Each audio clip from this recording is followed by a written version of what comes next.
E a frase do Dmitry Medvedev, vice-presidente do Conselho de Segurança da Rússia. Porque lá tem vários vices, né? Ele é bom um. que se explique lá. Olha o Medvedev aí. Medvedev que já foi presidente da Rússia, viu? Porque ele fica... Uma vez eles revezam lá. Estava esquentando a cadeira para o Putin voltar. Exato. Olha a frase dele aí, Ari. Vice-secretário do Conselho de Segurança da Rússia. O Ocidente, completamente louco, não conseguiu pensar em mais nada. Que o aumento da assistência militar à Ucrânia pela OTAN. Na verdade, é um beco sem saída. A Terceira Guerra Mundial está se aproximando. Foi aquele negócio daquelas bombas, Ari. De fragmentação. Porque, na verdade, ali está construindo um caminho sem volta mesmo. Olha, de primeiro, o que é que se dizia assim? Não, estamos mandando assistência para a Ucrânia se defender. Aí, primeiro, liberaram os caças F-16, que não é uma arma de defesa, né? Porque ele acerta um alvo a 400 km de distância, sem tudo através de guerra eletrônica. E agora, para completar, mandaram a bomba de fragmentação. Você dizer que vai se defender jogando bomba de fragmentação é quase uma piada, né? Porque antes da bomba de fragmentação só tem os artefatos nucleares. Aí é que mora o perigo. Mas o pior aí é que essa semana aí a Suécia já foi admitida... Não, João, peraí, mas a pergunta você não respondeu. O Fallout fez a pergunta ali, é blefe? Não acho que seja um blefe, não. Eu acho que você vai ter uma guerra. Guerra da OTAN. Peraí, eu acho que não vai chegar a ser uma guerra mundial, porque os... Se é da OTAN, é mundial, cara. Na verdade, a Europa sempre é o gerador dos conflitos. Você já viu conflito nascer em outro lugar que não seja da Europa?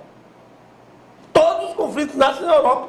Em especial ali naquela região da Alemanha, ali na Bielorrússia, na própria não teve Rússia. aqui a guerra do Paraguai, não teve aqui. E há muitas guerras na África também, João. Na Ásia, João. Na África há muitas guerras. Muitas guerras na Ásia localizadas, guerras em aspecto. Todas nascem na Europa, em especial naquela região. As guerras mundiais, né? As guerras mundiais, sim. Claro, lá nunca teve guerra provocada por ninguém do Cone Sul, da África. O povo da África lá, a maioria das guerras na África são guerras tribais que acontecem por fome, por falta de ter o que comer. Os caras não têm o que comer e tem que matar outro até para eliminar a população. A verdade é essa. Então, o que acontece? Nesse caso aí, Amadeu, a guerra já está acontecendo. Se você pegar hoje, agora mesmo, o último pacote de ajuda que foi 3,9 bilhões de dólares. Mas, por enquanto, está circunscrita a Rússia e a Ucrânia. Está circunscrito nada, rapaz. Os países todos estão envolvidos, rapaz. É uma guerra por procuração, o João está dizendo que já começou. Mas já começou, evidentemente, é uma guerra por procuração. Como que talvez não seja aquela guerra como a gente viu as imagens, os vídeos, os filmes da Segunda Guerra Mundial, você está dizendo isso, que um país invadia o outro.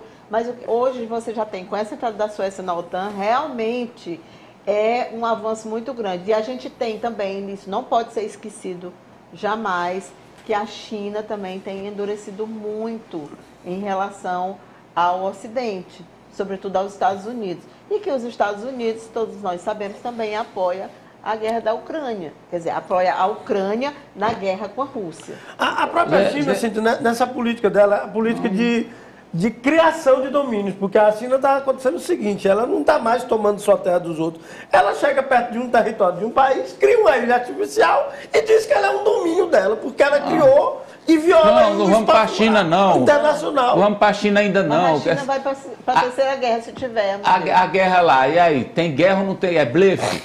O Fallout perguntou, Kátia. O João disse que não, já começou foi a guerra. Eu acho que a gente tem que realmente, tem que existir essa preocupação, viu, Amadeu? Não tem como não ser, afetar o mundo inteiro de forma direta ou indireta. A Cíntia tem razão, aquele poder destrutivo que a gente via, né, navios, aviões,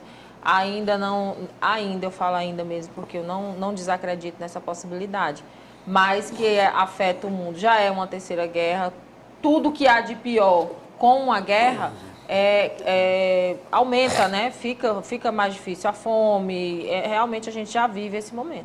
Pois não, Ari. Me ajuda, Ari, que eu não tô querendo a guerra, não, cara. Amadeu, o João quer, eu não quero, não. Não sou uma guerra mundial, hoje, com a modelagem de 2023, ela não precisa ter um conflito armado em escala mundial. Um conflito na Europa. Os tentáculos econômicos, as consequências econômicas tornam o conflito mundial. Isso é óbvio. Uma economia globalizada, com os mercados integrados, algo que acontece lá na China, nos Estados Unidos, uma mudança de indicador econômico, provoca um efeito avalanche no mundo inteiro. E esse risco, ele é permanente e perdurará. Agora, como já bem mapeou, né, já mapearam alguns estudiosos, como Yuval Harari, aquele conflito nos moldes da Segunda Guerra Mundial, sobretudo, de conflito mesmo, homem a homem com armas, em escala mundial é mais improvável. Agora, uma guerra mundial, sim, claro que sim, o risco é sempre presente, sobretudo porque a gente tem aí uma Rússia bélica, pronta para, em nome da honra e de um passado que não existe mais, manter a sua aura de grande potência. Em nome do poder, né? Porque, ele quer se ficar no poder, se fortalecer. Lá na Rússia é poder. O mesmo vale para o Zelensky. Também. Por dois. Também. Agora, assim, só para finalizar o que o Ari... só para acrescentar o que o Ari falou, né, Ari? Você não tem aquilo dos homens armados, barricados, invadindo Paris e tal, mas você pode ter uma guerra biológica, você pode ter uma guerra de... econômica. Não sei como é que eles chamam. Tecnológica e econômica também. Você detona o sistema de tecnologia de um país, você para um país. Isso é uma arma. Corresponde a uma bomba atômica. Não vai morrer a quantidade de pessoas que morreu em Hiroshima de uma única vez, mas aquilo acaba um país inteiro.